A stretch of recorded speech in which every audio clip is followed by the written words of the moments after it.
जिसका लो लो अटेंडेंस जिसका साइन नहीं है देख लो भाई, क्लियर आ रहा है? नहीं आ रहा, थोड़ा सही करो। हो रहा है क्या? अभी क्लियर है? सो पहले क्यूब का देख लेते हैं। क्यूब का रेजिस्टेंस, सेम प्रॉब्लम हमारे कैपेसिटर्स में भी आता है।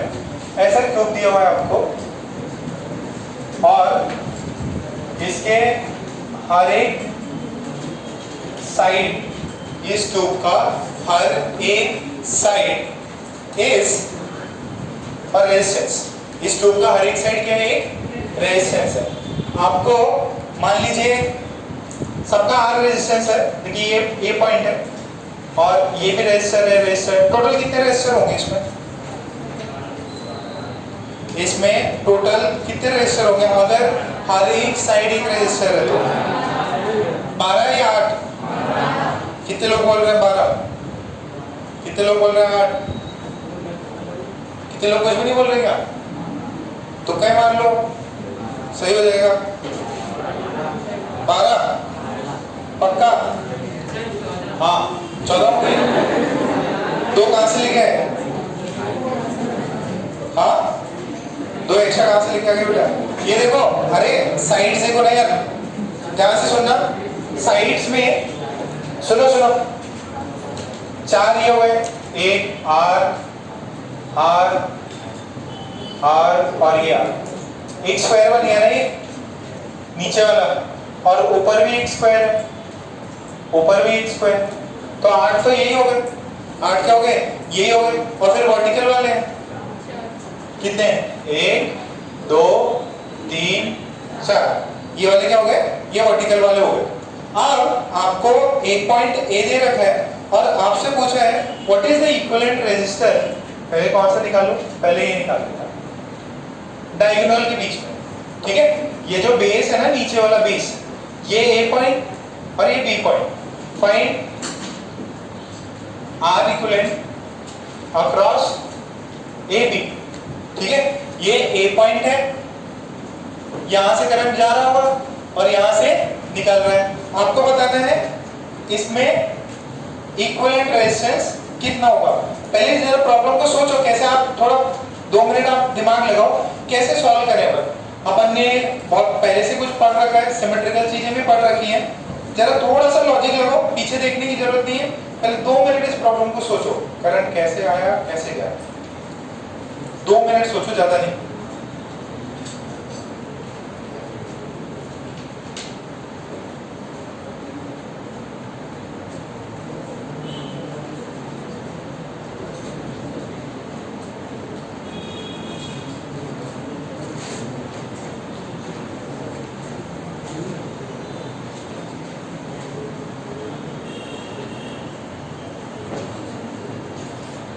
थोड़ा सा सोचो, सिमेट्रिकल सर्किट नजर आ रहा है क्या?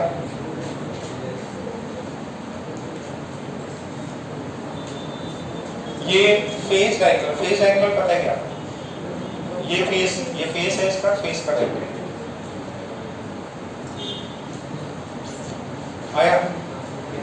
हाँ हाँ कितना है?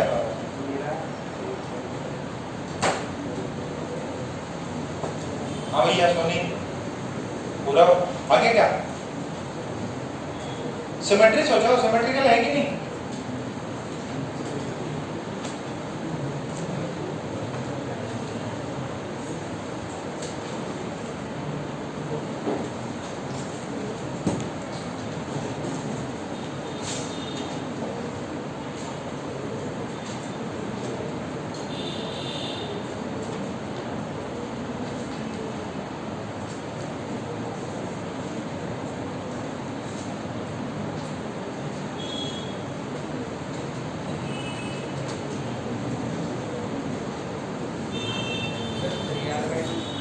R/2 और किसी कुछ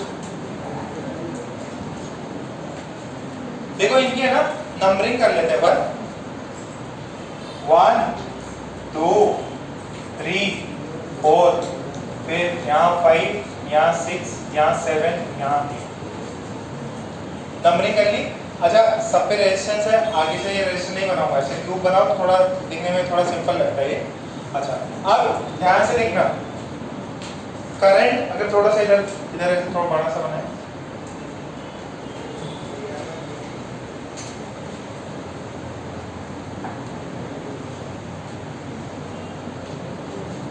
ये देखो बेटा, ये 1 है, ये 2 है, 3 है, 4 5 6 7 8। ना एकदम आराम से देखो आप, अगर आपने देखा कि यार बी से करंट निकल रहा है, ए में करंट जा रहा है, जब 1 पे करंट पहुंचा ए पे तो उसके पास कितने रास्ते हैं जाने के लिए?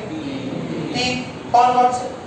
एक ऊपर जा सकता, एक इधर जा सकता, एक 1 से 4 जा सकता, 1 से 2 जा सकता और 1 से, इतना क्लियर है? 1 से 3 रास्ते हैं, 3 पार्ट्स में डिवाइड है, 1 से 8, 1 से 4 और 1 से 2। करंट कहाँ आ रहा है? बी पे आ रहा है। करंट कहाँ पे आ रहा है? बी पे। तो ये मान लीजिए I1, ये I2 और ये वाला I। अच्छा, बी पे कलेक्ट हो रहा है। अच्छा, बी किससे जुड़ा है? बी 6 से जुड़ा है। बी किससे जुड़ा है? 4 से जुड़ा और बी।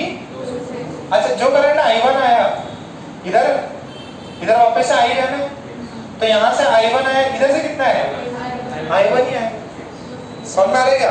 अपन ने किया था ऐसा सेम प्रॉब्लम किया था कि जितना यहाँ से जा रहा है, जैसे याद रहेगी नहीं सिमेट्रिकल सर्किट से, तो इधर है तो यहाँ से कितना I1, यहाँ से कितना, यानी इसमें करंट कितना गया?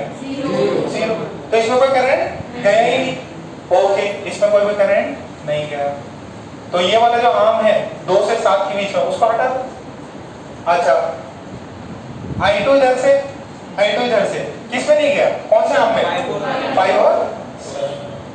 5 और 7 में नहीं गया। तो अपना कॉम्बिनेशन क्या बचा? ये बचा। अच्छा, अब ये देखो, ये R, ये R, टोटल कितना? ये R, ये R, ये R, ये R, 2R, ये R, ये R, 2R हो गया। और इसकी वैल्यू R है, इसकी वैल्यू R है।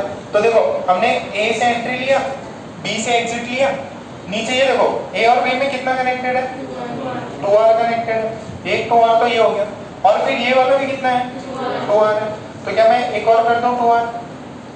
एक और हो गया 2R, यस। अच्छा, फिर A से कनेक्टेड है R, B से कनेक्टेड है ना R, ठीक है? अच्छा, A से कनेक्टेड है R, B से कनेक्टेड है कौन? R। अच्छा, अब इनके बीच में क्या है? ये 6 और इसके बीच में ये 2R और 2R, ऊपर की तरफ 2R, नीचे की तरफ 2R। ये समझ में आ रहा है क्या? अच्छा, ये क्लियर है? अरे रिकॉर्डिंग हो रही है ना? हो रही है ना पक्का? तो ये देखो 2R और 2R, R plus R plus R, total कितना? ऊपर कितना हो गया? 3R हो गया। नीचे देखो 2R और 2R, 2R और 2R, R हो जाएगा। सही है क्या? ये दोनों किस में है? पैरेलल में। पैरेलल में तो R इक्विवेलेंट कितना हो जाएगा? 3R upon 3R plus R, sorry ये R स्क्वायर हो जाएगा, दिस इज 3R/4। कितना समझ में है? ये कौन सी साइड से हो गया? This is phase line concept, ठीक है? अच्छा, अब सुनो, बात सुनो, अगर मैंने ये 1 और 3 में लिया, सेम रेजिस्टेंस होगा 1 और 7। व्हाई? क्योंकि ये आगे वाला फेज रहेगा, उसके लिए डायगोनल कौन हो गया? 1 से 7। अच्छा, 1 से 3 का सेम है, 1 से 7 का, और 1 से दूसरा किसका? तो R इक्विवेलेंट अक्रॉस 1 से 3 is same as R equivalent as 1 से 7 is same as R equivalent 1 से 5। तो फेज डायगोनल से कितना होता है? 3R/4। ये सिमेट्री है तब कर पा रहे, सिमेट्री नहीं होता तो आपको भी हालत खराब हो जाती, ठीक है? सबके आधार है, सिमेट्रिकल है तो निकल गया वो। समझ में आ रहा है क्या? ये किससे है? फेज है। किससे? चार्ट। समझ में आया? ज्यादा हार्ड तो नहीं, बच्चों को नहीं समझ में आता, आप लोग समझ में आ रहा है? मतलब तेज हो। आज कई बच्चों के एकदम घर में बाढ़ आ गई थी, आई थी। तुमसे बढ़िया तो 11th वाले बच्चे, पूरे बच्चे आए।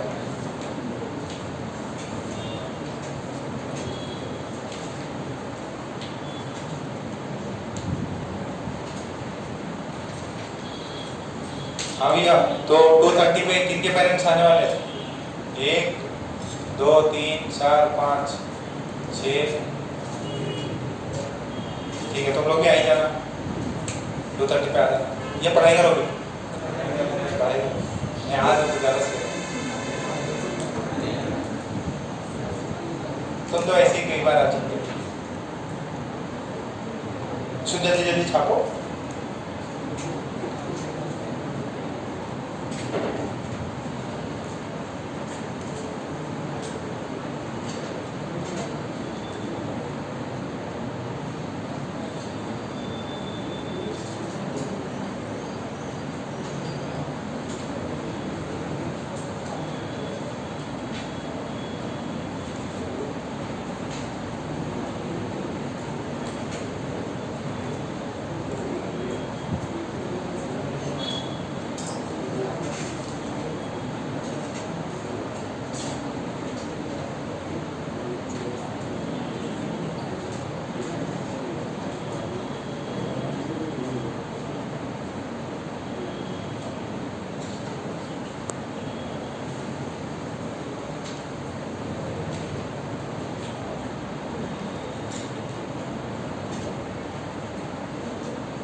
फेज डायगोनल हो गया क्या? रट भी लो इसको, कितना होता है? 3r/4।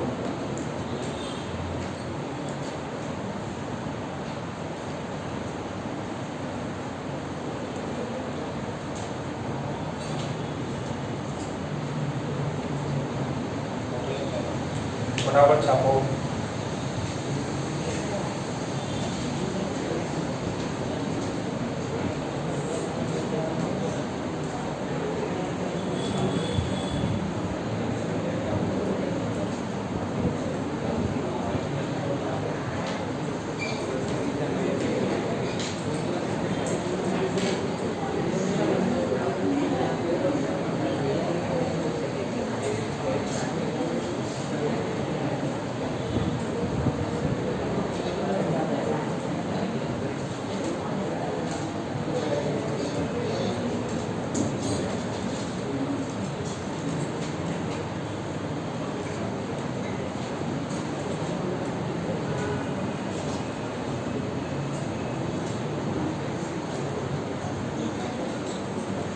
क्या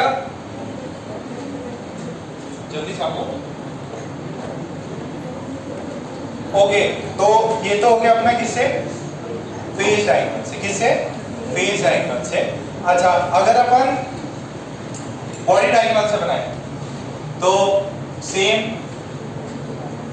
ये है, सब मिटा दूंगा अब। देखना जरा, क्यूब है, सारी साइड्स पे रेजिस्टेंस है, ये ए पॉइंट है, और बॉडी डायगोनल कौन सा होगा? ये तो एज हो गया, ये फेज डायगोनल हो गया, बॉडी एज कौन सा होगा? यहां से करंट आया, यहां पे करंट आया। ठीक है, तो आपको निकालना है what is R equivalent across A B या बॉडी डायगोनल। ये कौन सा है? बॉडी। सॉलिड स्टेट में कर रखा है ना ये सब। तो ये बॉडी डायगोनल के अक्रॉस आपको आर इक्विवेलेंट रेजिस्टेंस निकालना है।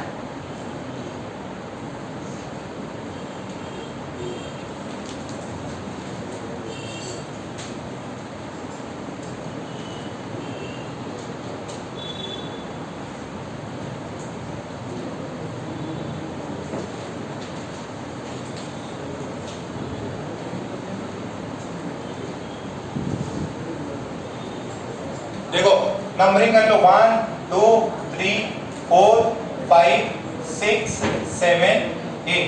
एंट्री हो रही है 1 पे, एग्जिट हो रहा है 6 पे, बॉडी डायगोनल। ठीक है, ओके। अब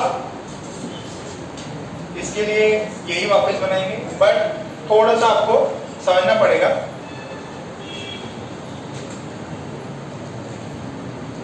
जो भी करंट, ध्यान से सुनना, हाँ ट्राई करना है, ट्राई करो, अगर हो जाता तो ठीक है, नहीं तो बताऊंगा मैं। रफ में ट्राई करो भाई, तो दिमाग लगाओ यार, कहाँ से कुछ सिमेट्री आ रही है यार।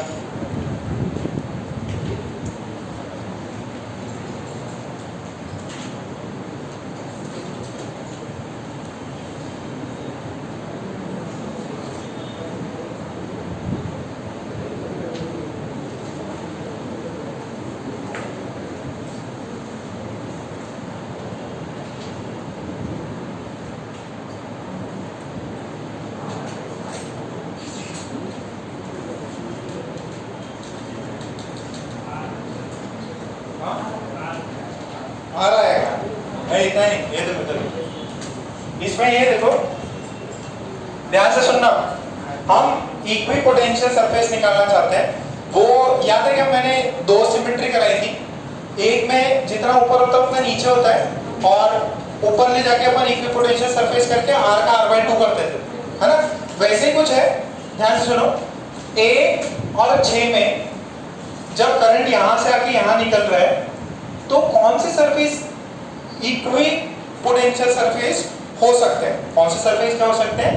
इक्वी पोटेंशियल सरफेस हो सकते हैं। जरा मुझे ये देखो, यहां से जो भी करंट जा रहा वो 2 पे जाएगा, 4 पे जाएगा, और अच्छा ये सारे उसके साइड्स हो गए, सारे साइड्स है ना, अच्छा सारे इक्वल रेजिस्टेंस के। अच्छा फिर देखो, अगर 4 पे गए तो 6 उसका क्या है? फेज रहेगा। 4 से 6 क्या है? फेज रहेगा। अच्छा 8 से 6 क्या है? 2 से 6 क्या है? तो इनसे 1 से 2, 4 और 8 किस पे है? एच पे। ये देखो सेम है, ये साइड, ये पॉइंट है, ये डिस्टेंस पे, ये डिस्टेंस पे, ये डिस्टेंस, और ये सारे जो 4, 2 और 8 पॉइंट्स है, सारे पॉइंट्स है, ये 6 से कैसे? फेज पे। यानी कि उनके बीच में हमें क्या नजर आता कि there is these points are having, या these points are equidistant, और these points are equipotential points। Reason क्या बताना है यार? करंट जहां से भी एंटर करी तो सिमेट्रिकल पड़ रहा रास्ता। देखो 2, 4, 8 सिमेट्रिकल है। क्यों सिमेट्रिकल है? क्योंकि ये सब A से तो H पे हो गए, और C जो छठा पार्ट है उससे सभी लोग क्या है? फेज पे। तो जो 1 है, 1 से 2 का, 4 का और 8 का, ये सारे के सारे किसमें? H पे। और ये सब 6 से कैसे? फेज डायग्राम पे, सारे के सारे। तो इसका मतलब ये जो 2 पॉइंट्स, ये सारे पॉइंट्स हैं, ये क्या हो गए? These are equipotential. 2, 4, 8 are equipotential points, equipotential points. यानी मैं उन सबको क्या ले सकता हूँ? एक ही पॉइंट ले सकता हूँ। अच्छा अब ये देखो, ध्यान से सुनना, 1 से 3 क्या है? फेज। ओके। 1 से 7 क्या है? 1 से 5 क्या है? अच्छा 3, 7, 5 फेज हुए 1 के लिए, और 6 के लिए क्या है? H। 6 से 5, 6 से 7 और 6 से 3। तो यानी कि 3, 7 और 8 ये भी क्या होगा? Equipotential point. तो 1 है, 1 से कौन पॉइंट? 3, 1 से 5 और 1 से 7, ये सभी के सभी 6 से क्या है? सॉरी 6 पे H पे है, और इस पे क्या है? फेज आएगा, क्योंकि इनकी पोजीशन ऐसी है और रेजिस्टेंस सब सेम है। तो 3, 5, 7 आर इक्विपोटेंशियल पॉइंट्स। ठीक है, उनका सबका वोल्टेज क्या होगा? सेम होगा। उन सबका वोल्टेज क्या होगा? सेम होगा। पहले यहाँ तक सब, फिर अपन डायग्राम को थोड़ा सा छोटा कर देंगे।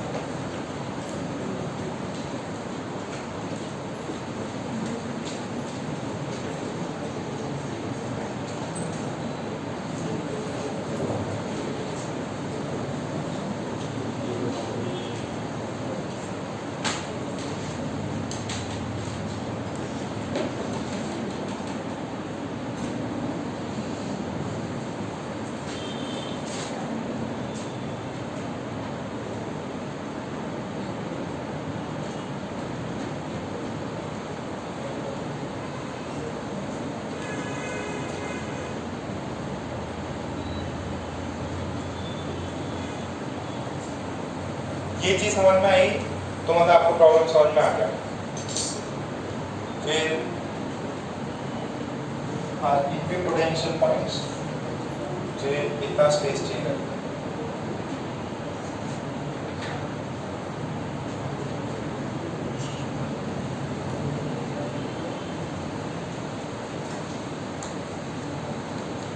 देखो स्टार्ट होता 1 से। कहाँ से स्टार्ट होता? 1 से। मोशन स्टार्ट होता 1 से। 1 के बाद में कहाँ पे जाना है अपने को? 1 किससे कनेक्टेड है? 2 से। कितने से? R।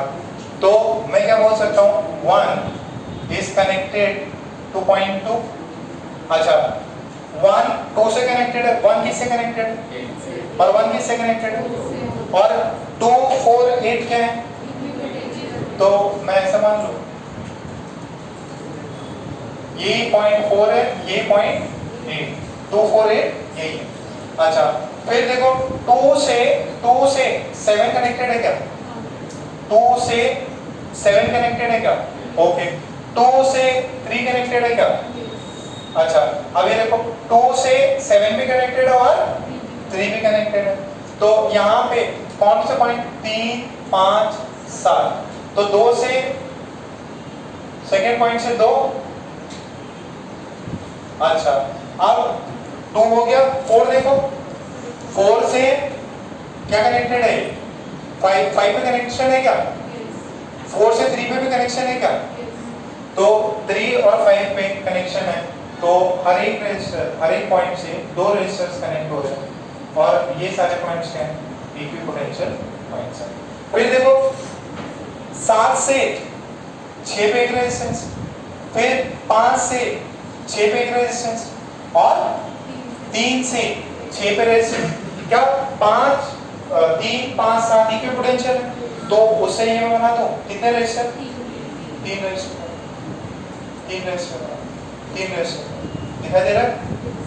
तो ये टोटल कितने? 3। कितना हुआ ये? R/3। ये कितने? तो कितना हुआ? R/6। ये कितने? R/3। तो ये पॉइंट 1, ये पॉइंट 6, टोटल कितना हुआ? टोटल वैल्यू कितनी हो जाएगी? हाँ 5 R/6। This is R equivalent across body wire. ये किसके अक्रॉस है? बॉडी। ये ऐसा करके लिखो। देखो इसमें सिमेट्री देखनी थी यार। ये पॉइंट्स इक्विपोटेंशियल है क्योंकि ये इससे भी एच पे आ रहा है, इससे भी एच और इससे भी एच डायगोनल। तो ये सारे पॉइंट्स है आपने इक्विपोटेंशियल निकाले। ये सारे पॉइंट्स इक्विपोटेंशियल, ये सारे पॉइंट्स और इनके बीच में 2 कनेक्शन है तो 6 रेजिस्टेंस ये पॉइंट्स और सारे के सारे कैसे हैं? पैरेलल। तो इसका नेट इक्विवेलेंट रेजिस्टेंस कितना है? 5 R/6।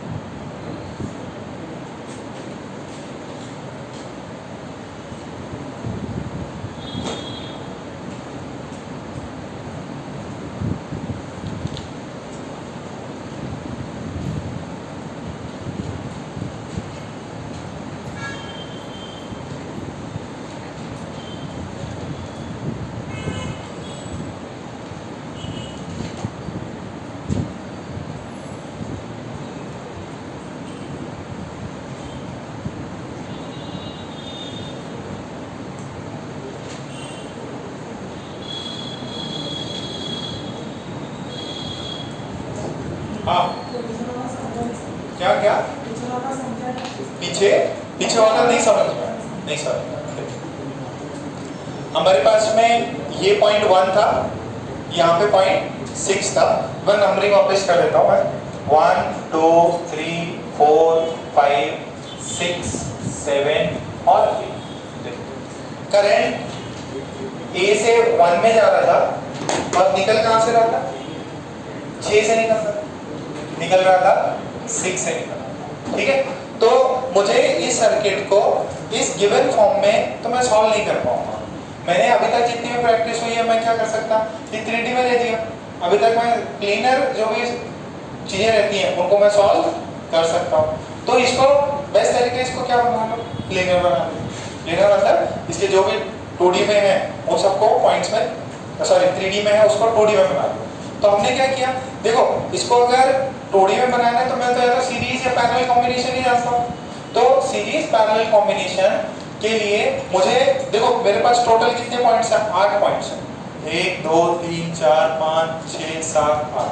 अब ये 8 पॉइंट्स पे रेजिस्टेंस जुड़ा हुआ है, 1 और 2 में, 1 और 4 में, 1 और 8 में, फिर सिमिलरली 2 7 से जुड़ा हुआ है, 3 से जुड़ा हुआ है। तो ऐसे कॉम्बिनेशन बहुत सारे हैं। तो हमने क्या किया, सबसे पहले हमने फाइंड किया कि which are the equipotential points, which are the equipotential sir कैसे होंगे? जैसा ये देखो आपका यहाँ पे ये रेजिस्टेंस R है, ये रेजिस्टेंस R है, यहाँ पे रेजिस्टेंस 2R है, यहाँ पे रेजिस्टेंस 2R है, और ये जो कनेक्टेड है ये B पॉइंट से, ठीक है। तो अगर मान लो कि there was a voltage of 30, voltage कितना है? 30 वोल्टेज यहाँ पे हमने सप्लाई किया, 30 वोल्टेज सप्लाई किया और करंट मान लो 10 है, तो ऊपर वाले में करंट कितना जाएगा? 5, नीचे वाले में? क्यों? सिमेट्रिक लग रही है ना अपने को। अच्छा, आपने बोला कि यार देखो ये A पॉइंट है, ये B पॉइंट है। अच्छा, ये जो पॉइंट है ये P डैश और Q डैश, इनका वोल्टेज क्या होगा? मान लो पहले यहाँ पे एक रेजिस्टर पे लगा दिया, अब इस पे R रेजिस्टर लगा, अब इस पे आपका वैल्यू कितना हो जाएगा? तो आपने क्या बोला कि यार ये दोनों पॉइंट जो है ना, ये और ये करंट सेम जाएगा, सिमेट्रिकल नजर आ रहा है, ये भी आ रहा है, ये भी आ रहा है, इससे B से 2R कनेक्टेड है, 2R कनेक्टेड है, यानी P डैश और Q डैश का होने चाहिए इक्विपोटेंशियल सरफेस। इक्विपोटेंशियल सरफेस है तो अपन क्या कर लेते हैं, इनको क्या मान सकते हैं? पैरेलल मान सकते हैं। तो अपन इसको क्या कर लेते हैं, इसको हटा सकते हैं। क्यों? क्योंकि इन दोनों के वोल्टेजेस सेम है, तो इधर इक्विपोटेंशियल। अच्छा, इक्विपोटेंशियल है तो सर मैं ऐसे भी जोड़ सकता है इसको? हाँ, इक्विपोटेंशियल है तो आप इसको ऐसे भी जोड़ सकते हैं, ऐसे भी जोड़ सकते हो। सर अभी आर इक्विवेलेंट में चेंज आ जाएगा? नहीं, सेम ही है। क्यों? अभी आर इक्विवेलेंट कितना है इसका? R/2, इसका हाँ, दोनों किसमें सीरीज में हो जाएंगे ना। अभी ये R और ये R टोटल कितना है? 3R/2। अच्छा, मान लो ऐसे इनको नहीं जोड़ते तो भी कितना होता? ये देखो 3R नीचे 3R कितना आएगा? तो वैल्यू तो सेम ही आनी है ना। आपने उनको कनेक्ट इक्विपोटेंशियल सरफेस बोल के कनेक्ट भी कर दिया तो भी आंसर तो सेम ही आना है। तो वही किया कि हमने 1 से मैंने देखा कि यार 2H पे है, 1 से डायरेक्टली 2 पे कनेक्शन होगा, 4 पे कनेक्शन और 8 पे, तो 2 8 6 2 4 8 आर इक्विपोटेंशियल पॉइंट। ये कैसे देखा? मैंने सिमेट्री देखी कि यार सिमेट्रिकल सब लग रहा है, ये सिर्फ एच पे, ये भी एच पे, ये है, और ये इंडिविजुअली सारे इससे कैसे हैं? फेस पे, मतलब उनके लिए रास्ता सेम है, रेजिस्टेंस सेम है, मतलब मेन क्या है? रास्ता सेम है, रेजिस्टेंस पाथ डिफरेंट, पाथ में रेजिस्टेंस जो है वो सेम है, तो इनको क्या होना चाहिए? फिर सिमिलरली बोला मैंने, इनको क्या होना चाहिए? तो इन सबको मैं एक ही पॉइंट मान सकता हूँ, तो वही मैंने किया कि 1 से 2 4 8 इक्विपोटेंशियल है, तो सारे रेजिस्टर को एक ही पॉइंट पे जोड़ दो, सारे रेजिस्टर को 1 2 4 8 2 4 8 से 3 5 7 सबको एक से जोड़ दिया, फिर 5 7 से 5 7 3 5 7 को 6 से जोड़ दिया, ये R/3 R/6 R/3, ठीक है। बस वही लॉजिक है, इसमें इक्विपोटेंशियल सरफेस मान के किया। जैसे इसको सर्किट को भी अपन कर सकते हैं, इन दोनों को जोड़ दिया तो भी आंसर तो सेम ही आएगा। ये सिमेट्रिकल सर्किट्स हैं, कैसे सर्किट्स हैं? सिमेट्रिकल। अब हमने 1 में दिया और 2 से करंट निकाल, 1 से दिया और 2 से करंट निकाल रहे हैं, तो ये सेटअप है फाइंड R इक्विवेलेंट 1 और 2, इसके बीच में 1 और 2 के बीच में। सोचो जरा, कोई पॉइंट्स इक्विपोटेंशियल हो सकते हैं क्या?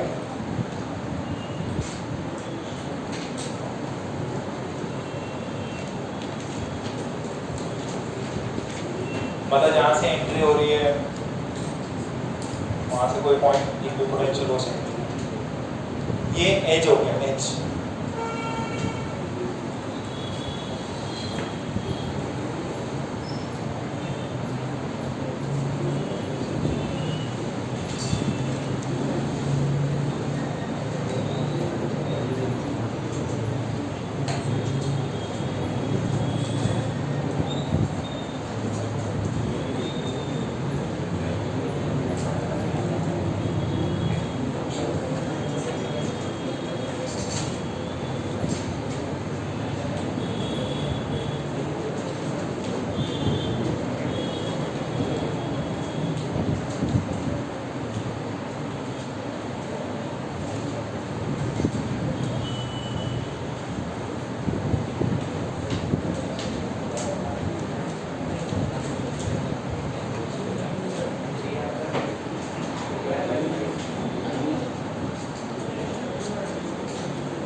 कौन से पॉइंट इक्विपोटेंशियल हो सकता है, जिनका पोटेंशियल सेम हो सकता है, वो इक्विपोटेंशियल पॉइंट्स हैं।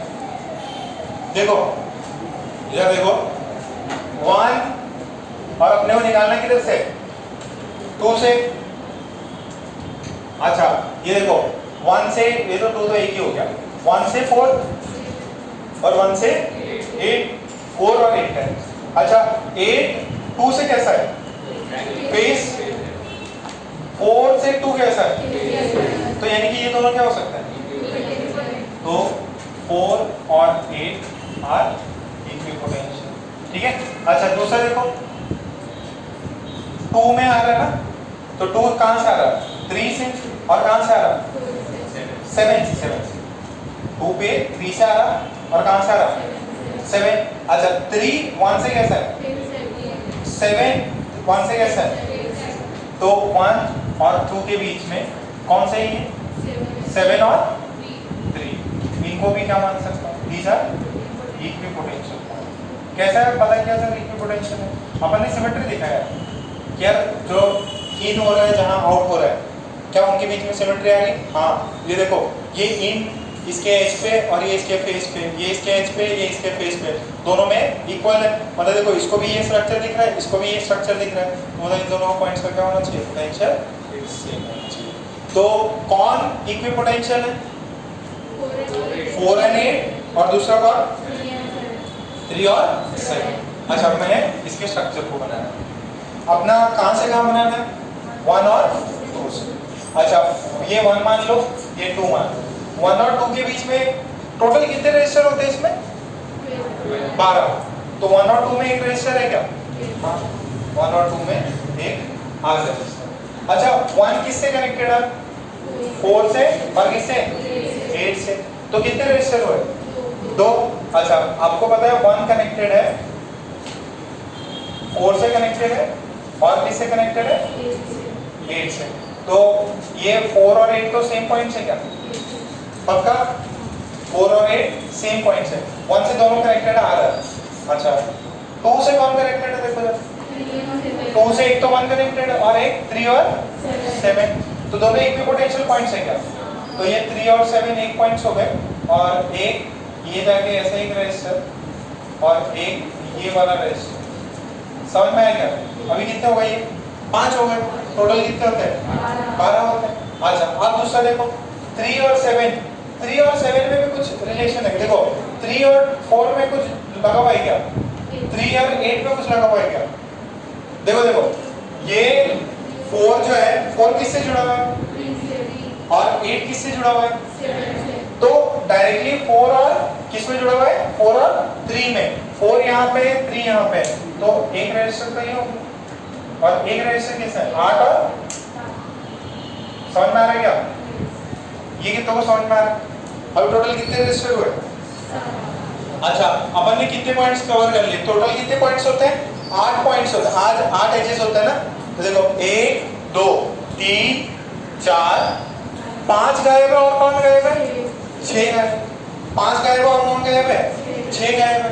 अच्छा देखो 5 और 6 गायब है, 5 और 6, 5 और 6 के बीच में क्या है, एक सिंगल रेजिस्टेंस, ओके। तो अब हमने 4 से है ना, 4 से 5 के बीच में क्या है, एक रजिस्टर आ रहा है, ये 5 पॉइंट हो गए, ओके 5वां पॉइंट।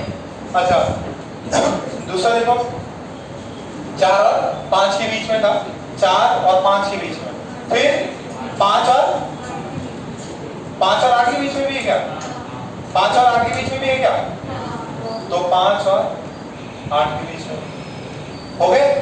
अच्छा फिर 5 और किसके बीच में, 6 के बीच, 6 और 3 के बीच में है क्या, 6 और 7 के बीच में भी है क्या, तो ये सब समझ में आ रहा है क्या, काफी टफ है, ठीक है। तो ये आर ये आर ये आर, जरा बताओ इसको अपन सिंप्लीफाई कर सकते हैं क्या,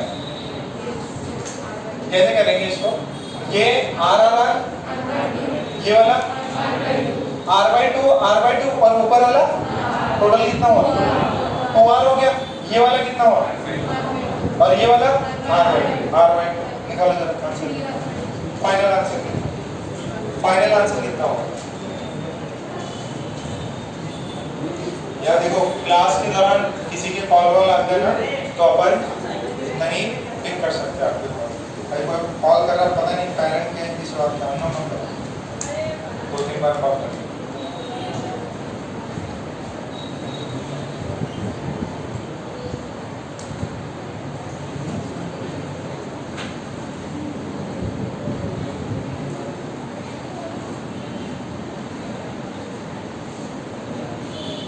सिंप्लीफाई करो इसको।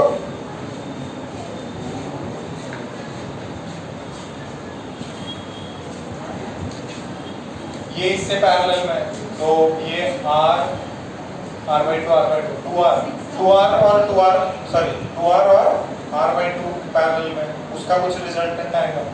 निकालो कितना आ रहा है?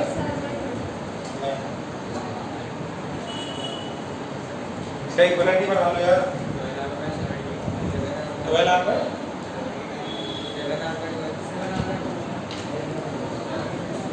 दोबारा भी आगे क्या अक्षय? क्या बात है अक्षय? हाँ हम ऐसा नहीं कर सकते I1 से करंट निकल रहा है उसको हम तीनों पार्ट में डाल देंगे I1 I2 I3 इक्वल में नहीं होगा।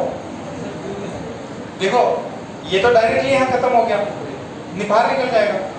ये वाला क्या होगा? ये घूम के जाएगा ना, इसका पाथ अलग है। ये दोनों सिमेट्रिकल हो क्योंकि इसके बाद में ऐसे ऐसे जंजाल है, इसका भी ये वाला जंजाल काइंड ऑफ। इसका जो वही बोल रहा हूं हाँ 5 और 6 पूरे एलिमिनेट हो जाएंगे, वहां से करंट ही पास नहीं करेंगे। 5 और 6 चले जाएंगे नहीं, कैसे होता है?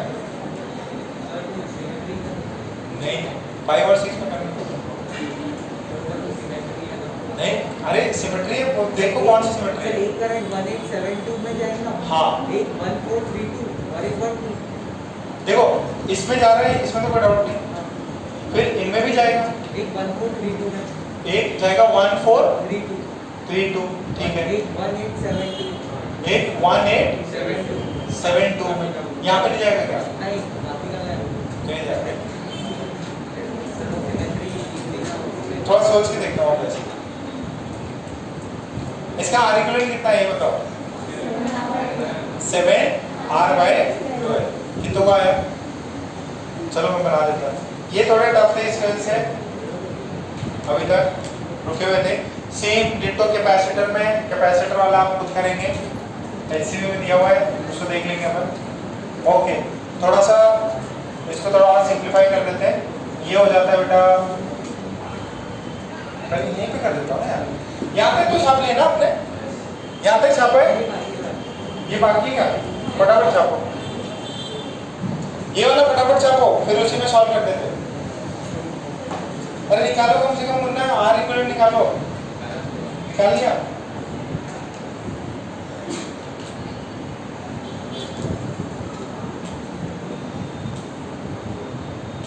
वो अटेंडेंस वाला किधर गया?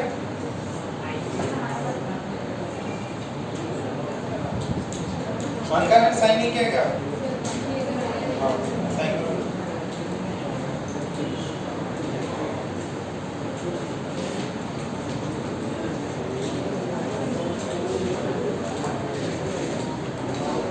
क्या कहानी सुना रहे उसको? हर्ष थोड़ा सावधान रहो उससे, डिस्टर्ब करे तो। ये देखो ये आर और आर, दिस इज r/2। ये वाला भी कितना हो गया? r/2। पहले तो जो डबल डबल है उनको सबको r/2 कर दो। ये वाला भी r/2 और ये पूरा वाला कितना हो गया? r/2। ये वाला भी एक काट दो इसको और एक सिंपली इसको कर लो r/2। अच्छा ये r/2 r और r/2 टोटल कितना हुआ? 2r। टोटल कितना हुआ? तो ये स्ट्रक्चर ऐसा बन जाएगा 2r। अच्छा 2r और r/2 पैरेलल में कितना हो जाएगा? 2r और r/2 पैरेलल में कितना होगा? 2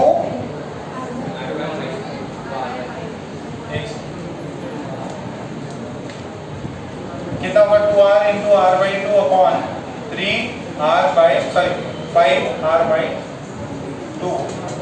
5r/2। तो ये कितना आंसर है? 2r/5 सही क्या? 2r/5 ही है। ओके, तो दिस इज 2r/5। ये वाला कितना है? r/2। ये वाला कितना है? r/2। और नीचे कितना लगा हुआ है? r लगा हुआ है। Sorry, this is a, this is b। अब ये देखो, ये सारे के सारे कैसे हो? सीरीज r/2 और r/2, r प्लस 2r/5 कितना हुआ?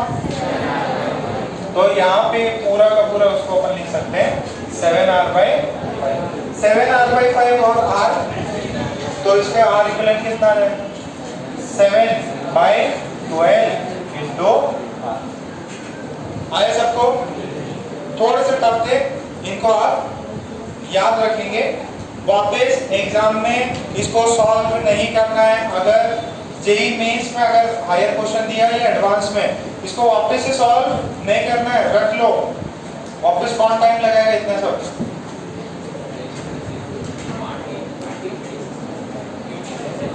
8 केसेस, ये 3 केसेस हो। Face, edge, diagonal, mark. क्या स्क्रीन दिया? प्रियांशु ने? हाँ, इसको बैठ के सॉल्व करते हैं। वेट कर लो, जो भी बताया मैं भी आधा समझा आधा नहीं, वापस समझ लेंगे। और तुम्हें जरा सोचना वापस से जो भी पूछ लो। यहाँ तक क्लियर है क्या? ये वाला पार्ट क्लियर है? अच्छा, इसको अपने को याद रखना है कि फेस, एज और डायगोनल से जो भी आर इक्विवेलेंट रहता है उसकी वैल्यूज आपको रटी रहनी चाहिए। तो इसका मैंने शॉर्ट ट्रिक दिखा था, लिख लो जरा। ये एज है, फेस है, and this is body diagonal. Face diagonal, body diagonal, और सब में आराम लगा लो, सब में डिवीजन डाल लो।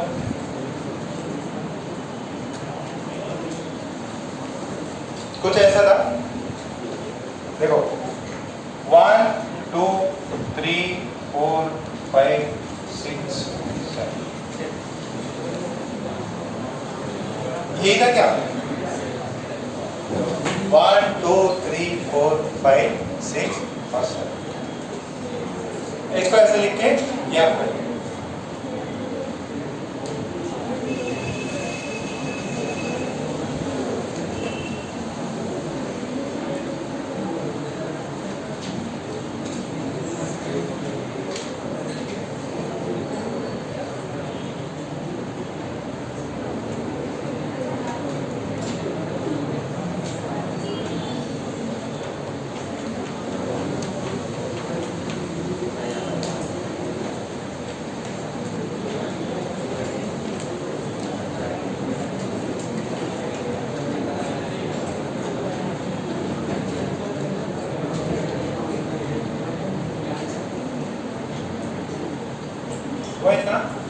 याद हो जाएगा। अच्छा, इनमें सबसे ज्यादा रेजिस्टेंस कौन सी साइड से? फेस से, डायगोनल से कि एज से? सबसे ज्यादा फेस से।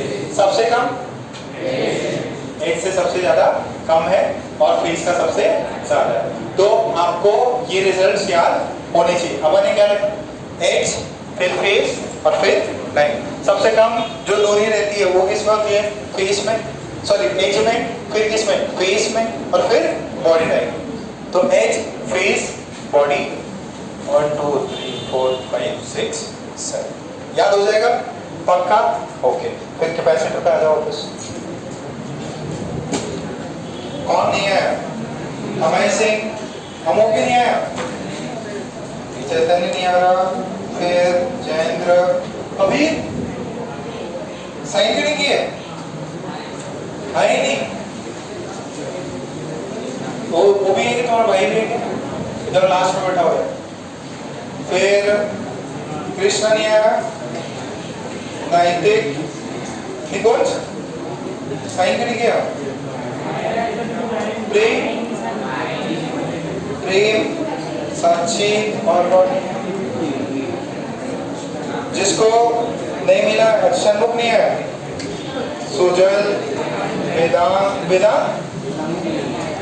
नहीं है, हाँ वेदांत यू और विनीत, जिसका नहीं है आप पीछे साइन करो।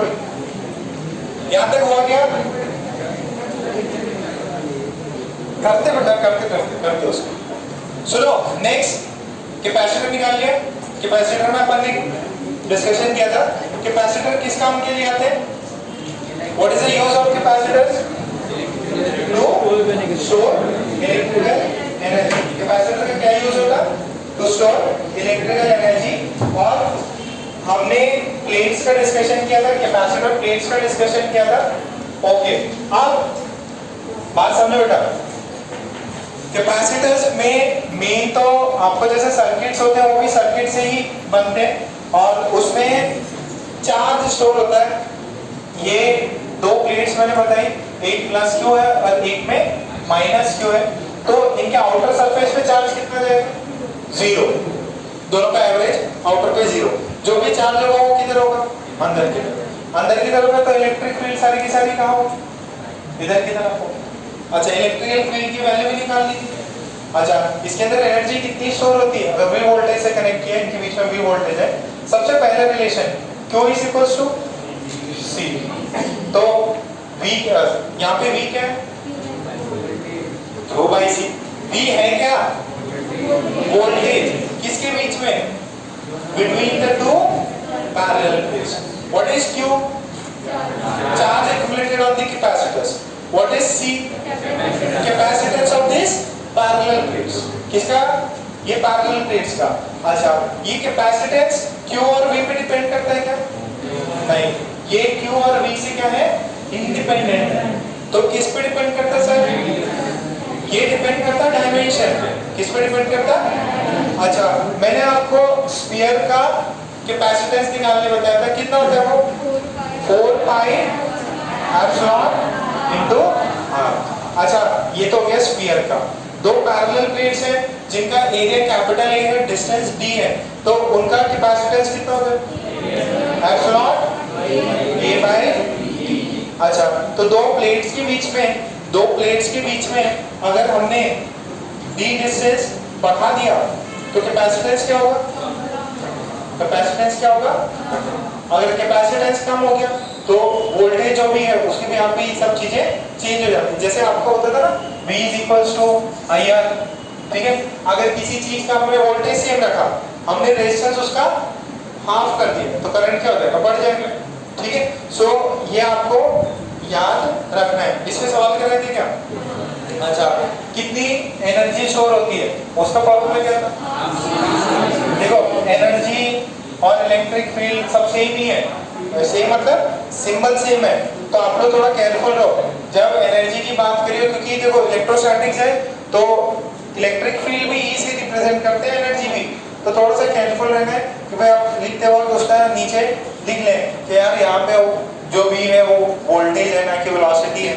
तो यहाँ पे एनर्जी कितना था? Half C V square. ये भी आया था। और ये कितना था?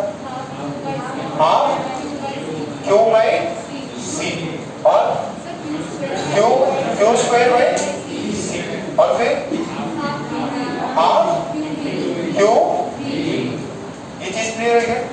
ठीक है, तो हमेशा याद करना किससे? Half CV square. बाकी जो भी फॉर्मूलेज है उनके अंदर इसका यूज कर लेना, Q is equals to CV का, तो आपको बाकी तीन भी फॉर्मूले आ जाए, ठीक है? ये एनर्जी किसमें स्टोर होती है? Between the parallel plates.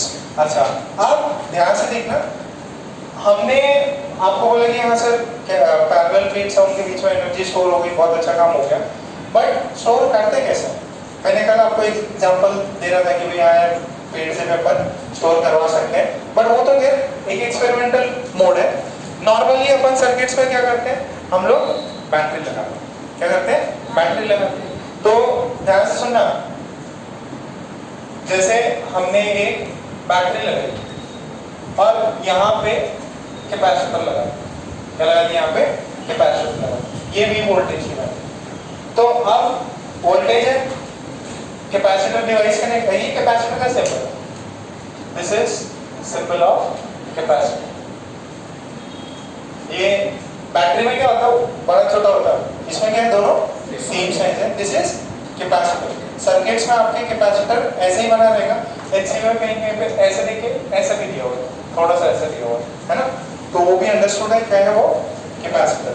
अच्छा, अब इसमें इनिशियल चार्ज कितना है? 0। हमने बैटरी कनेक्ट करी। अच्छा, होगा क्या है इसमें, ये तो देखते हैं अपन ऐसा, बट रियलिटी में क्या होता है, इसके अंदर कुछ रेजिस्टेंस आर भी लगा रहता है। क्या लगा रहता है? Resistance R. देखो, जब तक इस सर्किट में रेजिस्टेंस नहीं है तब तक करंट फ्लो नहीं करेगा, और ऑब्वियसली कनेक्टिंग वायर किया तो भी उनमें करंट रेजिस्टेंस रहता ही। तो there is a resistance, books में ऐसे ही दिया रहता है बिना रेजिस्टेंस, बट रियलिटी में आपको क्या चाहिए? रेजिस्टेंस। रेजिस्टेंस होगा तो क्या होगा? करंट फ्लो करे, और करंट देखो यहाँ से ये ऐसे फ्लो करे, तो यहाँ से तो चार्ज आएगा और सारा एक्यूमुलेट यहाँ पे करता जाएगा। ठीक है, कब तक करेगा? जब तक देखो, जब तक करंट फ्लो कर रहा है तब तक क्या होगा? उसके अंदर चार्जेस एक्यूमुलेट होंगे। पहले 0 था, माइनस क्यू हुआ, फिर ऐसा डेल्टा क्यू बढ़ता हुआ यहाँ पे प्लस क्यू हो गया, और यहाँ पे प्लेट्स की चार्जेस हैं, इस पे माइनस क्यू और इस पे प्लस क्यू। अच्छा, जब इसका वोल्टेज V है और यहाँ पे इसके अक्रॉस जो है, इसके अक्रॉस वोल्टेज V हो जाए, ठीक है, तो वो कैसा होगा? Q is equals to CV। ठीक है, तो C सही था, थोड़ा थोड़ा चार्ज बढ़ रहा था, इतना चार्ज बढ़ गया कि इसकी वैल्यू सेम आ गई। तो जो भी है आपका, जो भी बैटरी लगा है, वो सारा का सारा वोल्टेज कहाँ है? कैपेसिटर। अब यहाँ पे वोल्टेज सेम, अब इसके अंदर बाकी फर्दर करंट फ्लो नहीं करता। जब इसका पूरा वोल्टेज यहाँ पे डेवलप हो गया, तो अब आगे इसके बाद में करंट फ्लो नहीं करेगा। जो भी है ये वाले स्पेस में, और यहाँ पे एक्स्ट्रा कोई भी चार्ज फ्लो नहीं करने की वजह से यहाँ V वोल्टेज बना। कितना बना? V voltage. अच्छा, अब ये एनर्जी स्टोर हुई, इलेक्ट्रिकल एनर्जी। कितनी एनर्जी स्टोर हुई थी? Half series. अच्छा, कितना चार्ज फ्लो किया? कितना चार्ज फ्लो किया? C into V। कितना चार्ज फ्लो किया? C into V। और V क्या है? जो आपने बैटरी लगाई। अच्छा, ये चार्जेस जो फ्लो हुआ, उसकी वजह से यहाँ एनर्जी एक्यूमुलेट हुई, इलेक्ट्रिकल एनर्जी। वो एनर्जी कितनी है? किसने सप्लाई करी है एनर्जी? किसने सप्लाई करी? तो बैटरी ने वर्क किया है। ठीक है, तो पहले 2-3 पॉइंट्स लिख लेते हैं। पहले पॉइंट्स लिखो। Charging of battery and discharging of battery, ये मैंने पहले बता रखा है। ये तो बस आपको 2-3 पॉइंट्स बाद में बताता हूं मैं। पहले लिखे charging of battery and discharging of battery. Charging of battery and discharging of battery. तो charging of batteries and discharging of batteries, ये अपन ने कर रखा है, चार्जिंग एंड डिस्चार्जिंग। अच्छा, चार्जिंग में क्या होता है? ये बैटरी है, करंट किस साइड फ्लो करता है? यहाँ पे करंट होता है, ये पॉजिटिव, ये नेगेटिव। चार्ज इधर की तरफ फ्लो करता है, तो क्या बोलते हैं अपन? चार्जिंग। तो पता है ना वो पोटेंशियल डिफरेंस जो होता है, EMF माइनस, ठीक है, सॉरी प्लस हो जाता है, और डिस्चार्जिंग में क्या होता है? माइनस हो जाता है। और इसके अंदर अगर ऐसे करंट जाता है तो यहाँ पे क्या होगा? पहले ये लिख लीजिए, बाद में वो लिखा देना, बहुत अच्छे से लिखा है। ठीक है, फिर ये V वोल्टेज है, ये V वोल्टेज है, ठीक है, V वोल्टेज है, और ये आपको पता ही है। अच्छा, बैटरी पे वर्क कितना हुआ? Work done by battery, work done by battery कितना हुआ? Bye battery. अच्छा, एक चीज बताइए कि आपको, ये Q इंटू V होता है। QV is energy. अरे व्हाट इज पोटेंशियल? एक यूनिट चार्ज को V वोल्टेज से जो भी लिखे, या जो मतलब work done per unit charge is your potential. तो आपने Q चार्ज को V वोल्टेज से लिखे गए, तो आपने ये वर्क किया। बट ये यहाँ पे क्या हो रहा है, बैटरी वर्क कर रही है, कोई एक्सटर्नल लोड कर रहा है, कोई एक्सटर्नल, तो work done by battery is नहीं, why, your battery is charge. देखो बैटरी लोअर से हायर नहीं ले जा रही बल्कि हायर से, तो इसका वर्क डन कितना हुआ। अच्छा यहाँ पे जो है let's say Q charge flow किया, यहाँ से बाहर की तरफ क्यू चार्ज फ्लो किया, तो यहाँ पे वर्क डन बाय बैटरी कितना होगा, work done by battery is positive Q into, ये लिख लो अच्छे से, तो दो तीन पॉइंट्स लिखाते इस पे।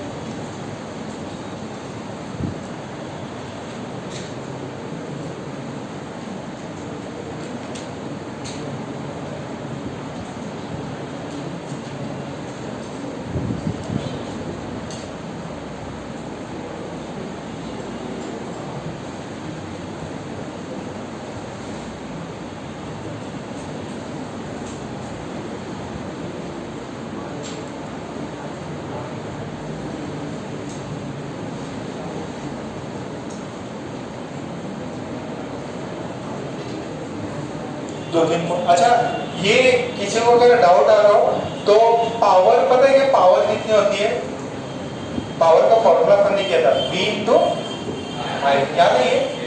अच्छा पावर इज V इंटू आई। अच्छा पावर और एनर्जी में कोई रिलेशन है क्या, power is energy per unit time, क्या सही है, तो power into time will give me energy. अच्छा ये देखो पावर इज V, करंट को क्या लिख सकते हैं, dq बाई dt, तो P इंटू dt कितना हो जाएगा, V इंटू dq, ठीक है।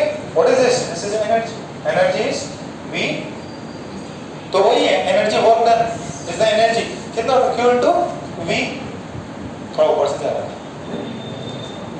समझ में आ रहा है क्या, अरे बेटा work done q into V कर दो, अब वो यहाँ पे क्या चार्जिंग हो रहा है तो बैटरी नेगेटिव वर्क किया, डिस्चार्जिंग हो रही है तो एक्चुअल में बैटरी काम करती, इस समय पे क्या हो रहा है बैटरी पे काम हो गया, इस समय क्या हो रहा है बैटरी पे काम हुआ है, इसका वजह से नेगेटिव साइन, और ये तो सिंपल ये किया था क्या, power is v square by क्या था, v स्क्वायर बाई, ये इसको v इंटू आई लिख सकते हैं, क्या लिख सकते हैं v, वोल्टेज कितना है और करंट कितना फ्लो किया वही पावर, क्यों, क्योंकि एनर्जी होती है q इंटू v, टाइम के साथ डिफरेंशिएट कर लो पावर आता है। बात समझ में आ रही क्या, तो दो तीन पॉइंट्स लिखते हैं, when, चलो ठीक है छापो छापो छापो, बाद में लिखाता है।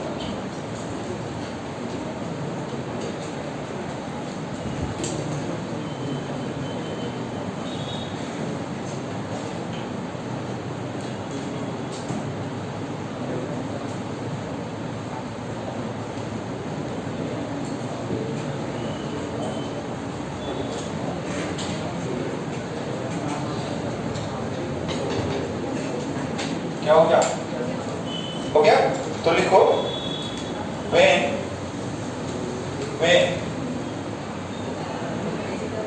क्या, नहीं वो तो बस बताया मैंने, अभी उसको पॉइंट्स वाइज एकदम अच्छे से थ्योरी बना के लिखाएंगे आपको, ये तो सिर्फ ऐसे आपको बताया है, अभी पूरा बताऊंगा मैं, घबराओ नहीं, ये तो बस एक बार बता दी आपको, एनर्जी इतनी स्टोर हुई बैटरी ने कुछ किया, पहले लिखो बैटरी के बारे में लिखो, when the battery is charged, when the battery is charged, current flows into it, current flows into it from higher potential to, from higher potential to lower potential, from higher potential to lower potential, and work is done on the battery, and work is done on the battery,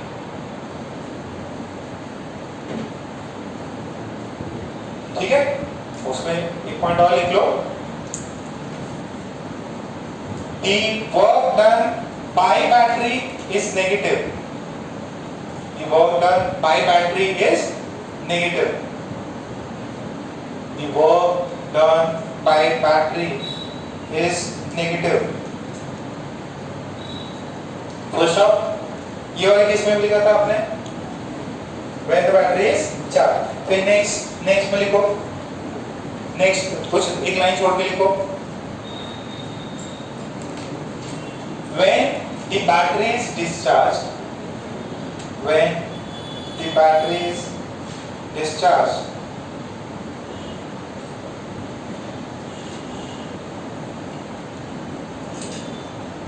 current flows, the battery is discharged, current flows out of the battery.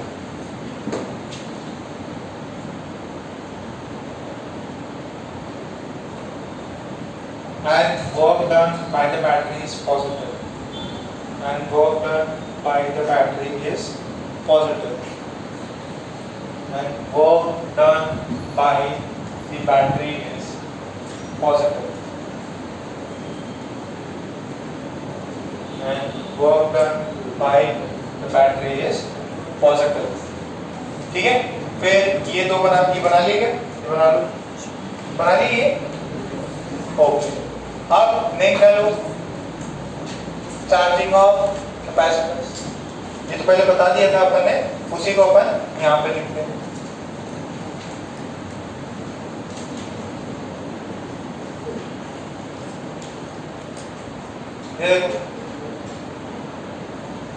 ये are resistance है, capacitor है, just connect किया है।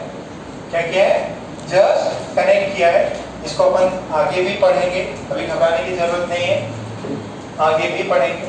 तो t = 0 समय आपने just इसका कोई स्विच जो है आपने ऐसे गिराया होगा, t = 0 पे आपने स्विच गिराया होगा। ठीक है, बहुत बढ़िया। अब जब सर्किट जस्ट स्टार्ट ही हुआ है तो इसका चार्ज कितना होगा? 0। चार्ज कितना है? 0। और जस्ट आपने गिराया, आपने क्या किया? जस्ट इस पे गिरा है, तो यहाँ पे इनके अक्रॉस कुछ चार्ज है, चार्ज नहीं है, तो वोल्टेज कितना होगा? 0। तो इस पे भी वोल्टेज 0, इस पे भी वोल्टेज कब? समय शून्य पे, उस इंस्टेंट पे जस्ट आपने सर्किट किया तो इनके अक्रॉस कोई चार्ज ही नहीं है। अगर चार्ज नहीं है तो वोल्टेज, तो यहाँ पे वोल्टेज 0, यहाँ पे वोल्टेज 0, यहाँ पे वोल्टेज V, यहाँ पे वोल्टेज कितना? ठीक है। अब आप ध्यान से सुनो, सॉरी ये वाला वोल्टेज है ना। अच्छा, ये 0, ये वोल्टेज भी। अब क्या स्टार्ट हो? रजिस्टर है, पोटेंशियल डिफरेंस कितना? V। क्या फ्लो करेगा? करंट। तो यहाँ से अभी करंट फ्लो करेगा, करंट फ्लो करेगा। यहाँ पे तो 0 है, अब करंट फ्लो करेगा तो बेसिकली क्या होगा? यहाँ से करंट, ये वाली नेगेटिव वाली प्लेट है, मान लो यहाँ पे कुछ टाइम t है, तो यहाँ पे हो जाएगा +q, यहाँ पे हो जाएगा -q, और यहाँ से करंट कुछ I फ्लो करेगा। ठीक है। अच्छा, अब मेरी बात देखना, ये 0 था, ये V था, ये क्या था? V। अच्छा, अब सुनो, अब इसके अंदर छोटा सा +q चार्ज एक्युमुलेट हो गया, तो आपको पता है q कितना होता है? CD। V कितना होता है? q/c। तो इसका जो भी पोटेंशियल होगा इसका 0 हो गया, नेगेटिव प्लेट से कनेक्टेड, ये नेगेटिव टर्मिनल से, इसका पोटेंशियल कितना होगा? q/c हो जाए। अब ये देखो धीरे धीरे चार्जेस आ रहे हैं। अब यहाँ V वोल्टेज था, पहले यहाँ पे 0 था, अब यहाँ q/c, तो धीरे धीरे चार्ज बढ़ता जाएगा, क्योंकि यहाँ से करंट आ रहा ना, यहाँ से करंट आ रहा, तो इसका वोल्टेज क्या होगा? बढ़ेगा। अच्छा, इसके अगर वोल्टेज डिफरेंस बढ़ा तो करंट क्या होगा? समझ में आ रहा है? देखो ये 10 था और ये 0 था, तो वोल्टेज डिफरेंस है, करंट ज्यादा फ्लो करेगा। ये 10 है, ये 2 हो गया, अब वोल्टेज क्या हो गया? घट गया, डिफरेंस घट गया, तो क्या होगा? करंट फ्लो करेगा, बट करंट कैसा फ्लो करेगा? कम फ्लो करेगा। ये 10 है, ये 5 है, क्या होगा? फ्लो करेगा बट कम। ये 10 और ये 10 दोनों सेम हो गए तो करंट। तो आफ्टर टाइम अपन मानते हैं कि भाई इंफिनिटी टाइम, ठीक है, जब इंफिनिटी बहुत कम रहता है, इसको अपन लेटर स्टेज में डिस्कस करेंगे, थोड़ा सा वेट करो, जो चैप्टर का आखिरी एंड होगा उसमें ये वापस चीजें करेंगे। तो हमने बोला time is equal to infinity पे ये जो है इस पे ध्यान हो गया +2, इस पे कितना -2, और Q is equal to CV हो गया, तो वोल्टेज कितना हो जाएगा? Q बाय, यहाँ पे भी वोल्टेज V, इधर का भी वोल्टेज V, और यहाँ पे अभी करंट कितना हो जाएगा? 0। करंट कितना है? 0। अगर करंट 0 है तो ये रेजिस्टेंस का रहना ना रहना एक ही बराबर। कुछ रेजिस्टेंस है, कोई करंट ही नहीं फ्लो कर रहा, तो करंट ही नहीं फ्लो कर रहा, तो इसके वजह से अपन रेजिस्टेंस को नहीं निकाल। होता है रेजिस्टेंस, अगर कैपेसिटर को चार्ज करना है, कैपेसिटर को चार्ज करना है तो आपको रेजिस्टेंस चाहिए, बट जैसे वो चार्जिंग हो जाती है करंट फ्लो नहीं करता, इस वजह से अपन रेजिस्टेंस नहीं दिखाते। अब इसके अक्रॉस वोल्टेज आ गया। अच्छा ये बताओ चार्ज कितना आया? चार्ज कितना आया? CV। अच्छा बैटरी के थ्रू चार्ज कितना टोटल फ्लो किया? CV। अब सुनना, ध्यान से सुनना, work done by battery, battery ने कितना वर्क किया, कितना होता है? फॉर्मूला क्या होता है? Q into V। क्या होता है? Q इंटू कितना वोल्टेज है? V वोल्टेज है। कितना चार्ज फ्लो किया? CV चार्ज फ्लो किया, वोल्टेज V है, कितना हुआ? CV square. अच्छा इसके अक्रॉस Q चार्ज, वोल्टेज इसके अक्रॉस अभी वोल्टेज कितना आ गया? ये 0 है और ये वोल्टेज कितना है? V है, तो वोल्टेज कितना हुआ? V।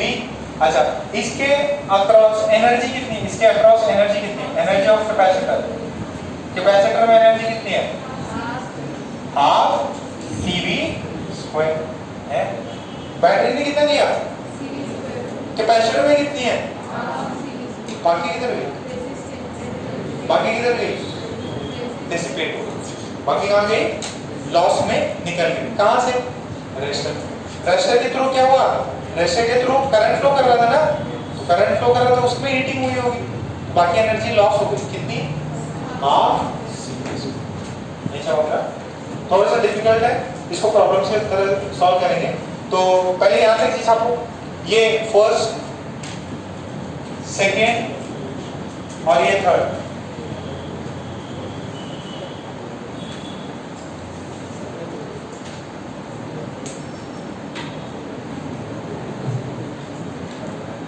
हाँ थर्ड वाला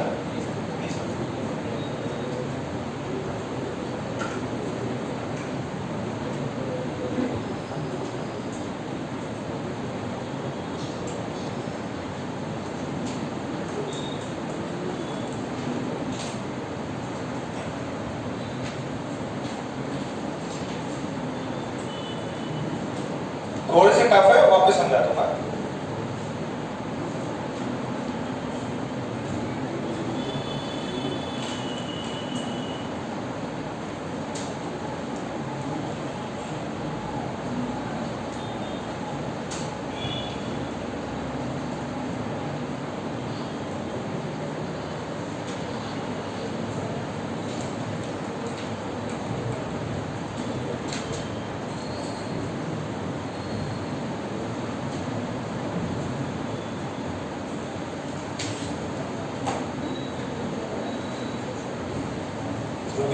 शांत रहो, शांत, बात करेंगे उससे, इतना मत करो।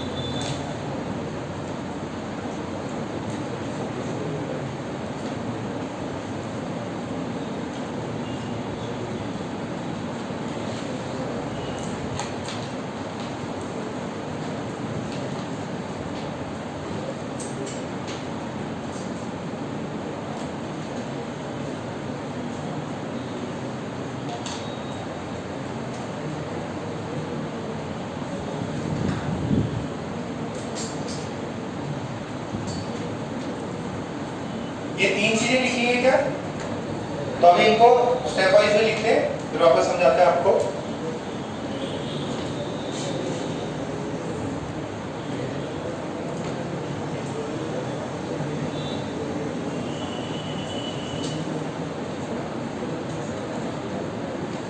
तो हो गया।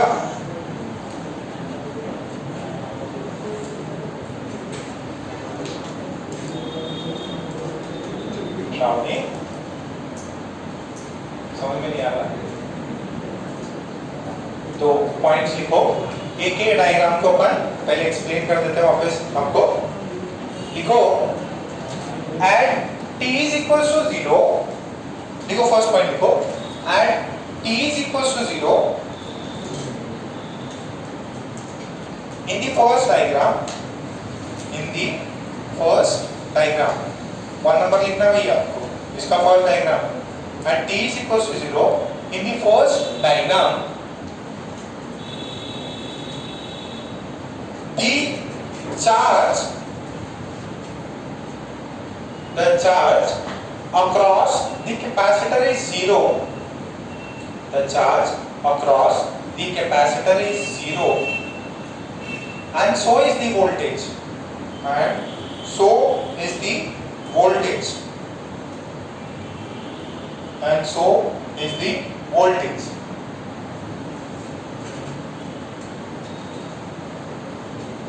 A current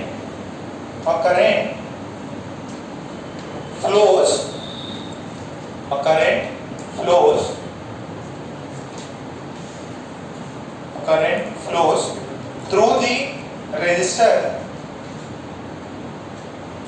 A current flows through the resistor and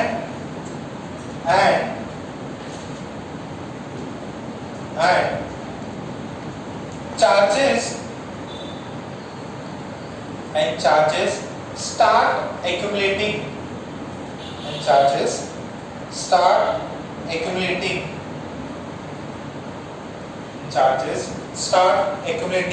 on the plates.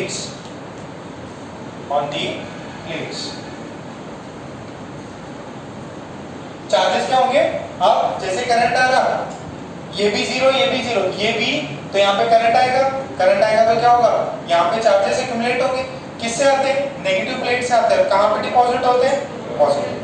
Negative से आते हैं और पॉजिटिव। t = 0 पे दोनों ही जीरो थे।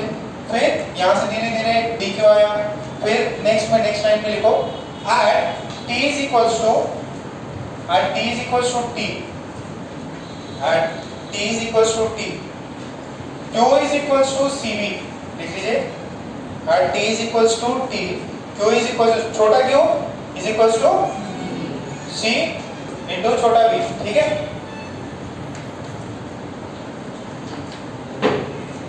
where ये v1 लिख लो, इसको v1 लिख लो, where v1 is q by c, ये v1 लिख लो, इसको ऐसा लिख लो।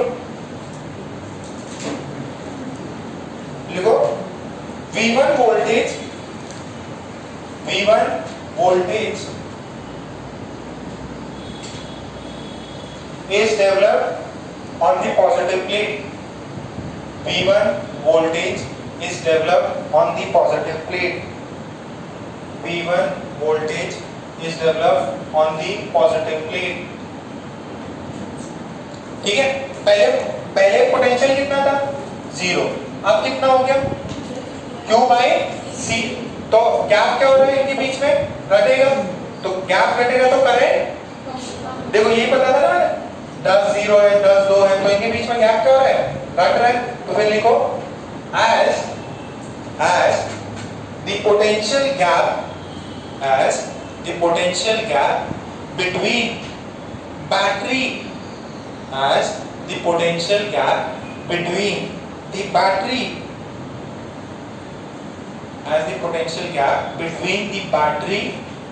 and the positive plate of capacitor,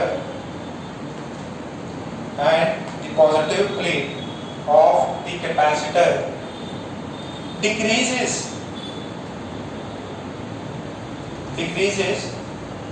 then the current also decreases. the current flowing also decreases.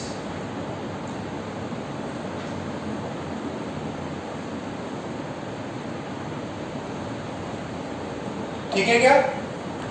Okay, यहां तक एक दो डायग्राम छापे अपने, लिख भी लिया। अब थर्ड वाले डायग्राम के बारे में अपन लिखते हैं। थर्ड वाले डायग्राम के अक्रॉस लिखो, at t is equals to infinity, at t is equals to infinity, that is at steady state, that is at steady state, at t is equals to infinity, that is at steady state, the voltage difference between battery and positive plate becomes 0 and there is no flow of current। ठीक है, I is equals to 0 हो जाता है, I is equals to 0 हो जाएगा। आगे कोई भी करंट नहीं फ्लो करेगा, कोई भी करंट नहीं फ्लो कर रहा है तो रेजिस्टेंस कैन बी निग्लेक्टेड। अच्छा, अब ये देखो,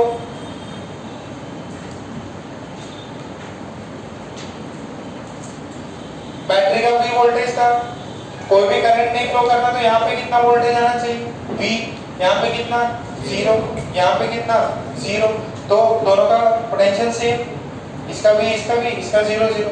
अब फर्दर कोई भी करंट फ्लो नहीं कर रहा, करंट फ्लो नहीं कर रहा यानी ये स्टेडी स्टेट में आ गया।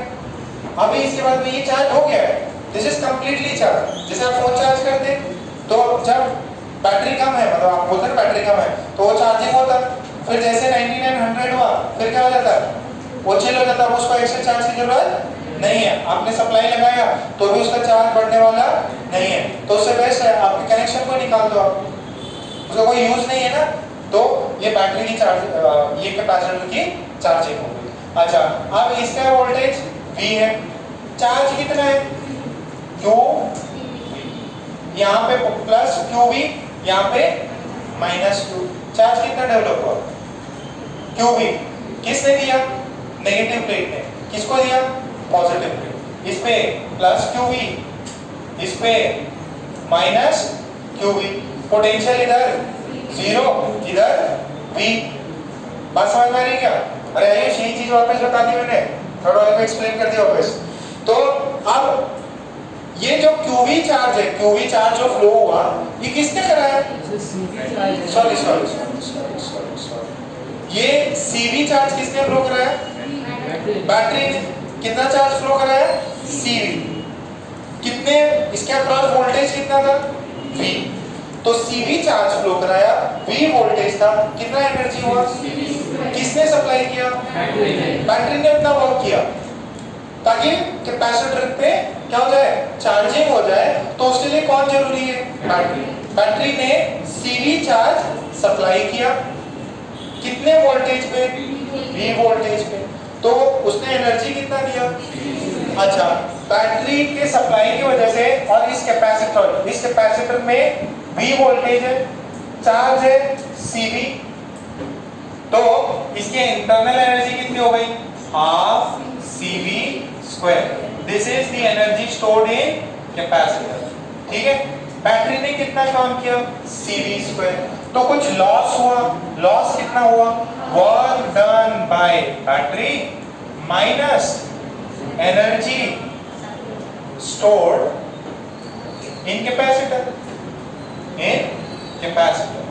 ठीक है। तो वर्क डन बाय बैटरी कितना है CV स्क्वायर, एनर्जी कितनी कैपेसिटर में स्टोर, हाफ CV स्क्वायर, तो लॉस कितना हुआ, हाफ CV स्क्वायर। कितना लॉस हुआ, ये कहां पे गया, ये रेजिस्टर में डिसिपेट, ठीक है।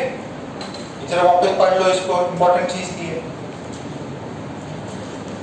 एक बार वापस पूरा पॉइंट्स को अच्छे से पढ़ लो। अभी भी कोई डाउट है प्लीज पूछ लो।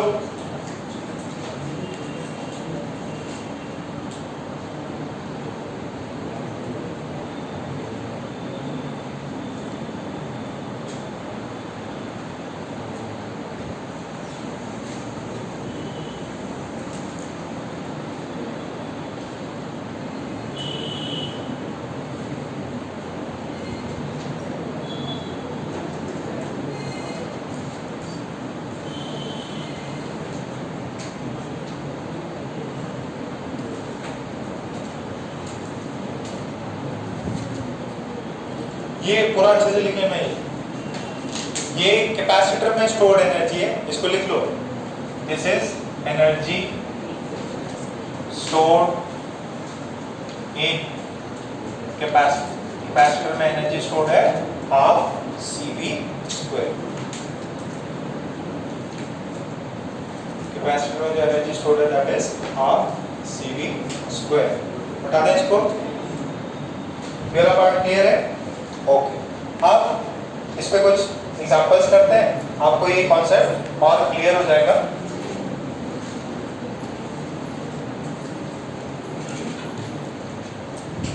देखो हमने बताया था फैराड जो है बहुत बड़ी यूनिट है, ठीक है, तो इसके लिए अपन कौन सी यूनिट यूज करते हैं? यहाँ तक क्लियर है क्या? पक्का? ओके, तो आपको एकदम सिंपल सा सवाल देगा कि भैया बताओ कितनी एनर्जी कैपेसिटर में स्टोर है, कितनी बैटरी ने वर्क किया, तो ऐसा ही कॉम्बिनेशन दिया हुआ है,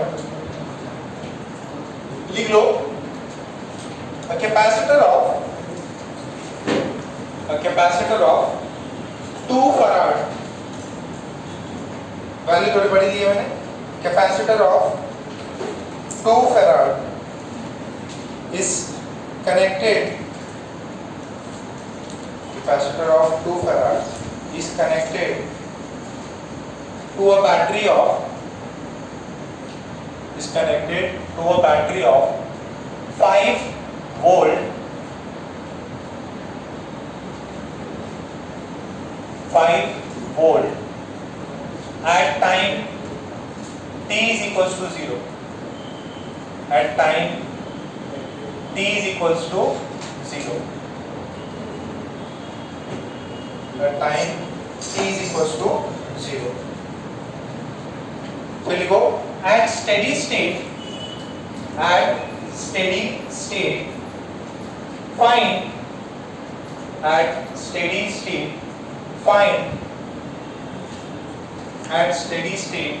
find the charge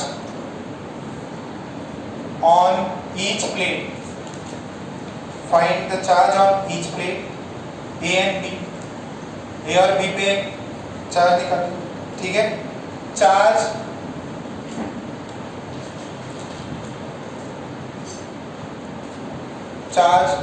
flowing through the battery, total charge कितना फ्लो हुआ बैटरी के थ्रू।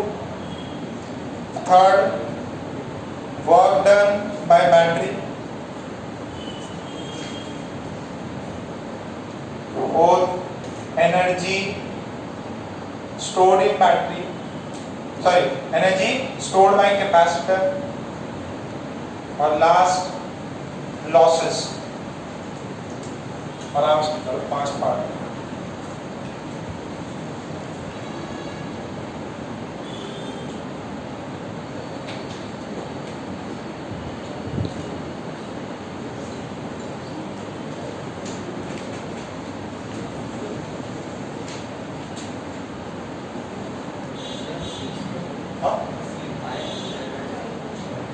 C5 है, कैपेसिटेंस इज 5 फैराड।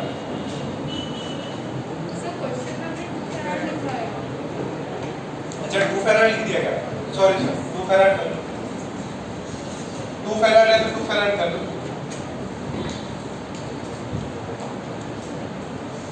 क्वेश्चन में 2 फैराड है, 2 फैराड कर लो।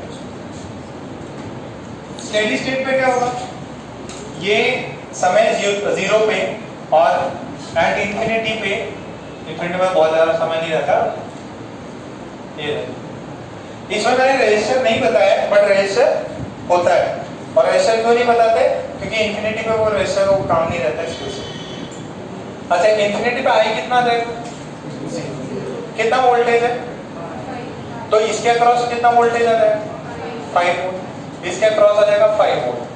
अच्छा तो चार्ज इधर कितना होगा, कितना होगा, कितना होता है, Q is equals to CV, C कितना है 2, V कितना है 5, V कितना होगा 5 into 2 that is 10 कूलम। तो फर्स्ट पार्ट, प्लेट A पे कितना हो जाएगा, प्लेट A पे चार्ज हो जाएगा कितना, Q is plus 10 coulomb. Plate B पे कितना होता है? -10 कूलम। कितना समझ में आ रही है? अरे इजी है क्या? अच्छा, सेकंड पार्ट क्या है? Charge phloem through the battery. ये बैटरी के थ्रू कितना चार्ज फ्लो किया? 10 ही। अरे ये यहाँ से 10 निकला और किधर गया? इधर 10 गया, तो बैटरी के थ्रू फ्लो कितना हुआ? 10। बैटरी के थ्रू कितना? 10 कूलम चार्ज फ्लो हुआ।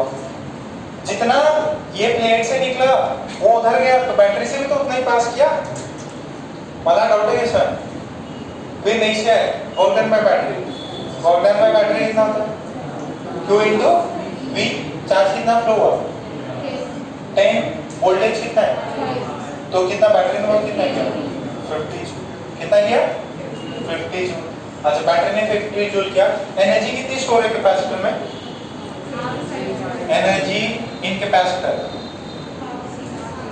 Half CV²। तो हाफ C कितना है? 2। वोल्टेज कितना है? तो कितना हो गया? 25 जूल। एनर्जी कितनी स्टोर है?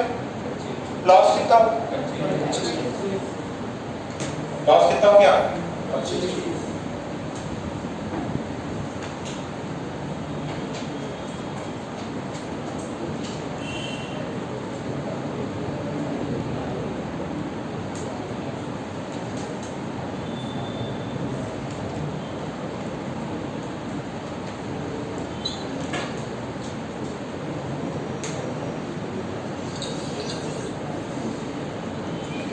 अरे 8 जा रहा क्या?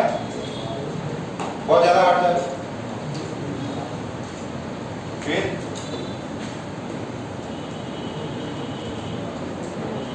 सेम टाइप का सवाल है, आपको दिया गया है this is voltage is 100 volt और ये है 200 माइक्रोफैराड। ठीक है, कितना है कैपेसिटेंस? 200 माइक्रोफैराड है। आपको फाइंड करना है, फाइंड द चार्ज ऑफ सारा सब कुछ सेम रिपीट करना है। निकालो जरा। हाँ नहीं, फैराड से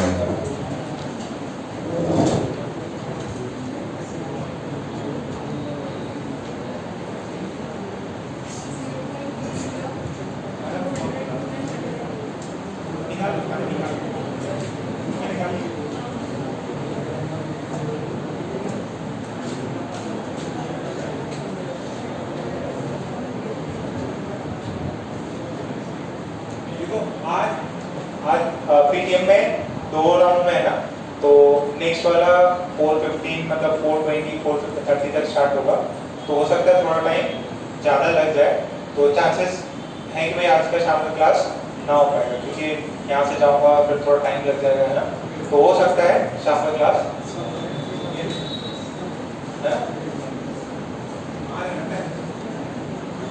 अच्छा, तो आज जो है इसको कर लिया आपने। ये वाला कितना है? इंफिनिटी पे 200 इंटू 100। ये देखो सेम, सब कुछ सेम करना है। कितना चार्ज हो जाएगा? 200 माइक्रो कितना? 10⁻⁻6। वोल्टेज कितना है?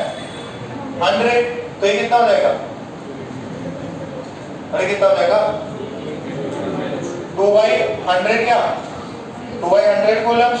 इसमें भी बी वाले पे नेगेटिव आएगा, ए वाले पे क्या आएगा? पॉजिटिव। तो बैटरी के थ्रू चार्ज कितना फ्लो किया?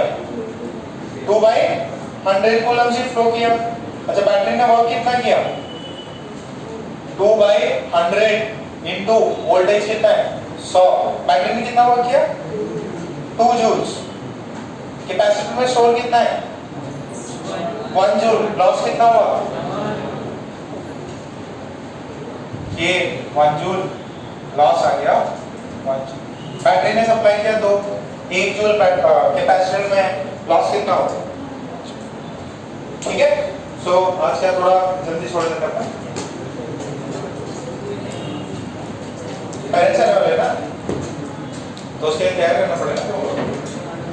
उसके बारे में क्या क्या कंप्लीट करना है। ठीक है, तो आज का यहीं पे कंप्लीट करते हैं।